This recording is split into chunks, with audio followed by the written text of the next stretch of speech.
بچپن سے ہی حسین اور لطیف احساسات رکھنے والا اور بڑے ہو کر وہ ایک مصور بننا چاہتا تھا، قدرت کے حسین رنگوں سے کھیلنا چاہتا تھا، لیکن وقت نے اسے کیا بنا دیا۔ دوستو، آج کی کہانی میں ہم ایک ایسے بچے کا ذکر کر رہے ہیں جو چاہتا تھا کہ وہ تتلیوں کے پیچھے بھاگے، رنگوں سے کھیلے، مصور بننا چاہتا تھا، پینٹنگز کرنا چاہتا تھا۔ یک لخت اس کی زندگی میں ایسی کیا تبدیلی آئی کہ وقت نے اس کے ہاتھوں سے کینوس، برش اور قدرت کے حسین رنگوں کی بجائے اس کے ہاتھوں میں بارود تھما دیا۔ وہ بڑے ہو کر فوج کا ایک جنرل بنا، چانسلر بنا اور بدنام زمانہ پارٹی کا سربراہ بھی بنا، اور سیاست میں آنے کے بعد وہ ملک کا سربراہ بھی بنا، اور دنیا کے لیے وہ ایک دہشت، ڈر اور خوف کی علامت سمجھا جانے لگا، جس پر 80 ملین لوگوں کے قتل کا الزام ہے کہ اس نے 80 ملین لوگوں کو مار دیا یا قتل کر دیا، جو اس وقت دنیا کی آبادی کا تیسرا حصہ تھا۔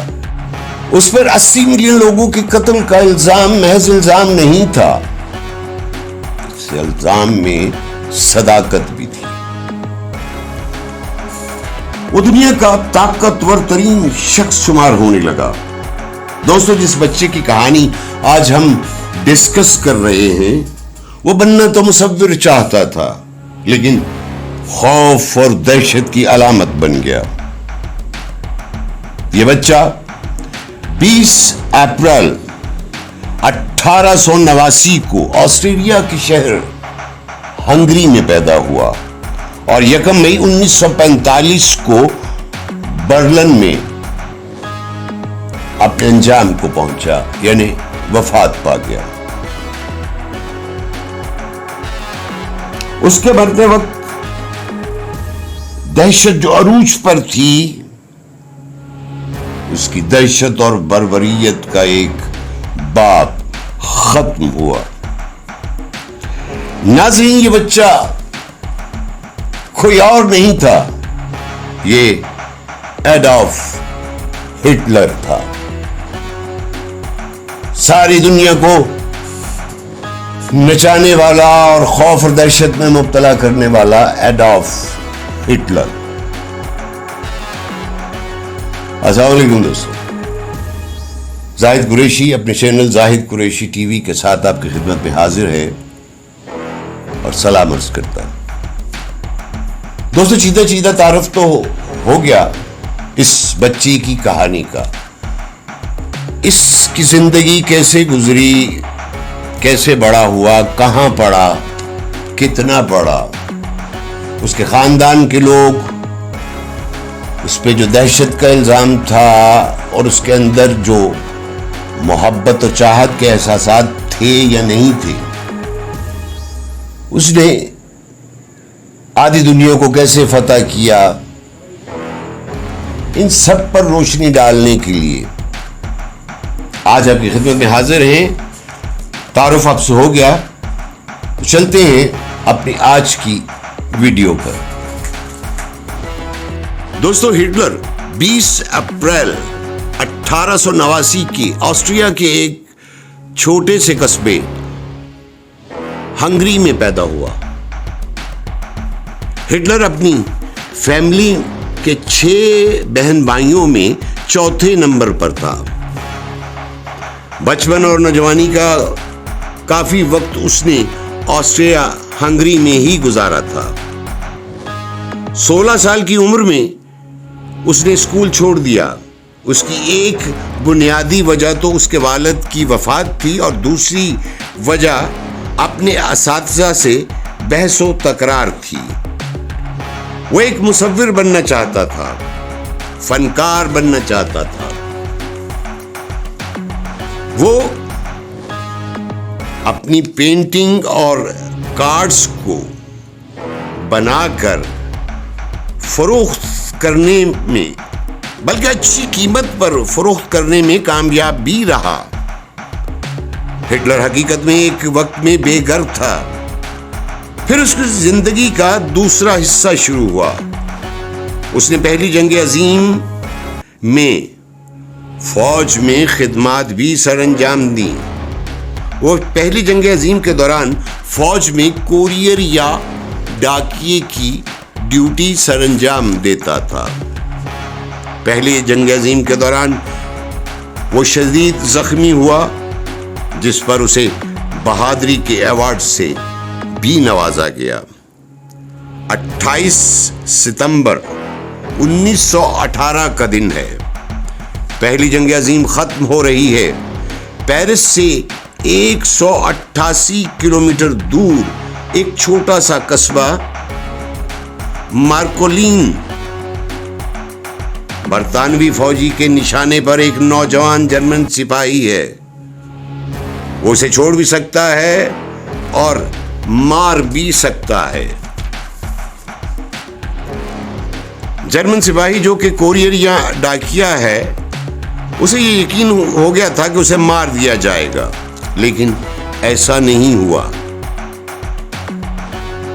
برطانوی سپاہی ڈی ہینگری نے جب اسے غیر مسلح دیکھا تو اسے چھوڑ دیا اور جانے کا اشارہ کیا۔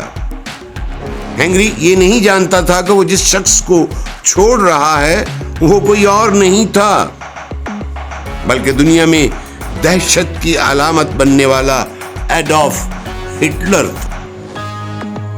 یہ وہی ہٹلر تھا جس کی وجہ سے 5 کروڑ سے زائد انسان لقمہ اجل بنے تھے۔ دوسری جنگ عظیم کے اختتام پر ایک برطانوی اخبار میں جب ہٹلر نے ڈی ہینگری کی تصویر دیکھی تو اس نے یہ واقعہ سب لوگوں کو سنایا کہ وہ کس طرح ڈی ہینگری کے نشانے پر تھا اور وہ وہاں سے صحیح سلامت لوٹ آیا۔ پہلی جنگ عظیم میں جب برطانوی افواج نے جنگ میں زہریلی گیسوں کا استعمال کیا تو سب نے اس سے بچنے کے لیے ماسک استعمال کرنا شروع کیے۔ ہٹلر کو بھی ماسک پہننا پڑا، لیکن ہٹلر ماسک نہیں پہن سکتا تھا۔ اس کی وجہ اس کی وہ بڑی بڑی مونچھیں تھیں۔ ان بڑی بڑی مونچھوں کی وجہ سے ہٹلر اچھی طرح ناک اور منہ کو کور نہیں کر پایا تھا۔ ماسک پہننے کے لیے ہی ہٹلر نے اپنی مونچھوں کو کٹوایا اور ایک مخصوص سٹائل کی مونچھیں جو آج تک ہٹلر کی پہچان ہیں وہ رکھ لیں اور ماسک پہننا شروع کیا۔ برطانوی افواج نے جب جنگ میں کیمیائی زہریلی گیسوں کا استعمال کیا، اس سے ہٹلر کی آنکھوں پر اثر ہوا اور اس کی بینائی جاتی رہی۔ بہت علاج معالجے کے بعد ہٹلر کی آنکھیں تو واپس آ گئیں، لیکن انہی آنکھوں میں اب دشمنوں سے انتقام کی آگ سلگ رہی تھی۔ اب اس نے طے کیا کہ وہ جرمن کے دشمنوں سے بدلہ لے کر رہے گا، چاہے اسے پوری دنیا سے ٹکرانا پڑے۔ ہٹلر نے اپنی سیاسی زندگی کی ابتدا ایک چھوٹی لیکن غیر معروف پارٹی سے کیا جس کا نام تھا جرمن ورکرز پارٹی۔ یہ وہی جرمن ورکرز پارٹی ہے جو جو نازی پارٹی کے نام سے جانی گئی. پہلی جنگ عظیم میں شکست خوردہ جرنیلوں، افسروں اور جوانوں نے مل کر بنائی تھی. پارٹی کے بننے کی وجہ یہ بھی تھی کہ فرانسیسی اور برطانوی افواج نے وہ علاقے ان سے چھین لیے تھے جو صدیوں سے جرمن کی ملکیت تصور کیے جاتے تھے. جرمن کو مجبور کیا گیا کہ فرانسیسی اور برطانوی طاقتوں کے اور اتحادیوں کے جو نقصانات ہوئے ہیں اس کا ہرجانہ بھی ادا کیا جائے. ہرجانے کی رقم تقریباً 96,000 ٹن سونے کے برابر بنتی تھی. پھر 1921 میں وہ نازی پارٹی کا سربراہ مقرر کر دیا گیا، جبکہ وہ پہلے پارٹی کا سربراہ بننے سے انکار کرتا رہا تھا. پارٹی کا سربراہ بننے کے بعد پارٹی کا نشان یا مونوگرام ہٹلر نے خود منتخب کیا. اس نے جو پارٹی کا نشان یا مونوگرام منتخب کیا تھا اور یہ نشان سنسکرت، ہندوازم اور خود جرمنی میں بھی خوش بختی کی علامت سمجھا جاتا تھا. دلچسپ بات یہ ہے کہ جو نشان خوش قسمتی کی علامت سمجھا جاتا تھا، ہٹلر نے اسے نحوست اور خونی ہونے کی علامت بنا دیا. پہلی جنگ عظیم میں شکست کے بعد جنگ عظیم کا ہیرو ایرک لیڈنڈورف نازی پارٹی میں شامل ہو گیا تو یہ پارٹی اور مضبوط ہو گئی. ایرک لیڈنڈورف وہ جرنیل تھا جس نے جنگ میں شامل ہونے والی فوجوں کو دھول چٹا دی تھی، لیکن برطانیہ سے شکست کھا گیا اور نازی پارٹی میں شامل ہو گیا. ایرک لیڈنڈورف کے ساتھ مل کر ایڈولف ہٹلر نے اپنی پارٹی کو اور مضبوط کر لیا اور اس نے انقلاب لانے کی تیاریاں شروع کر دی. ہٹلر نے راہر کے مزدوروں کو یہ تو کہہ دیا کہ وہ انہیں گھر بیٹھے تنخواہ حکومت ادا کرے گی، لیکن پھر بعد میں وہ اس سوچ میں پڑ گیا کہ پیسہ کہاں سے آئے گا، کیونکہ خزانہ بالکل ہی خالی تھا اور جرمنی کی کرنسی پہلے سے ہی ڈی ویلیو ہو چکی تھی.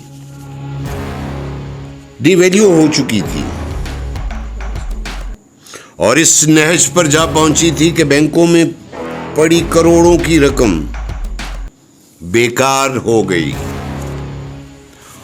ہوتے ہوتے یہ تک ہوا کہ جرمن کی کرنسی مارک اتنی ڈی ویلیو ہو گئی کہ ایک عام شخص یا شہری جب ایک ڈبل روٹی خریدنے جاتا تھا تو وہ نوٹوں کے تھیلے بھر کے اس دکان یا بیکری یا شاپ پہ جاتا تھا اور اتنے نوٹوں کے وس چند بسکٹ یا ڈبل روٹی خرید پاتا تھا. ڈیویلیوشن اور بڑھتی گئی اور دوستوں ایک مزے کی بات یہ ہے کہ اس کی ڈیویلیویشن جو کرنسی کی ہوئی اس کا اندازہ آپ اس بات سے لگا سکتے ہیں کہ سردیوں میں لوگ ایندھن یا لکڑی بچانے کے لیے جلانے کے لیے نوٹ استعمال کرنے لگے. ہٹلر کو 5 سال کی قید سنا دی گئی، لیکن اس کے اچھے بیہیویئر اور نازی پارٹی کے اثر و رسوخ کی وجہ سے 9 ماہ بعد ہی اسے رہا کر دیا گیا. جیل میں ہٹلر نے اپنی کتاب مائنڈ کیمپ لکھی، جس کا مطلب تھا میری جدوجہد. کیونکہ اس نے نظام کے خلاف بغاوت کی تھی، اس لیے سب لوگ اس کا ساتھ دینے لگے اور وہ بڑی طاقت بن کر ابھرا۔ اسی دوران اس کو احساس ہو گیا تھا کہ حکومت گولی کی طاقت سے نہیں بلکہ ووٹ کی طاقت سے حاصل کی جا سکتی ہے، اس لیے وہ انتخابی میدان میں بھرپور طاقت سے اترا۔ اس دوران فرانس اور بیلجیم روہر کا علاقہ خالی کر چکے تھے، یہ چھوڑ دیا تھا۔ اس کی وجہ امریکہ نے جرمنی کو ہرجانہ دینے اور صنعتیں چلانے کے لیے قرضہ فراہم کر دیا تھا۔ دوسری طرف کمیونسٹ بلاک اور دوسرے عام لوگوں نے ہٹلر کو بہت زیادہ فنڈنگ کی۔ 1928 میں جب پارلیمانی الیکشن ہوئے تو نازی پارٹی کو 647 نشستوں میں سے صرف اور صرف 12 نشستیں ملیں اور 2.6% پاپولر ووٹ ملے، لیکن یہ ہٹلر کے لیے بری خبر تھی۔ اگلے ہی سال امریکہ کی اسٹاک مارکیٹ کریش کر گئی۔ اس واقعے سے پوری دنیا معاشی بحران کا شکار ہو گئی۔ اس معاشی بحران کے نتیجے میں منتخب ہونے والی پارلیمانی پارٹی نے حکومت سے استعفیٰ دے دیا۔ اس کی سیاسی زندگی میں سب سے بڑی رکاوٹ جرمنی کا 85 سالہ بوڑھا جان ہنڈنبرگ، جو جرمنی کا صدر تھا، وہ اس کی رکاوٹ بنا۔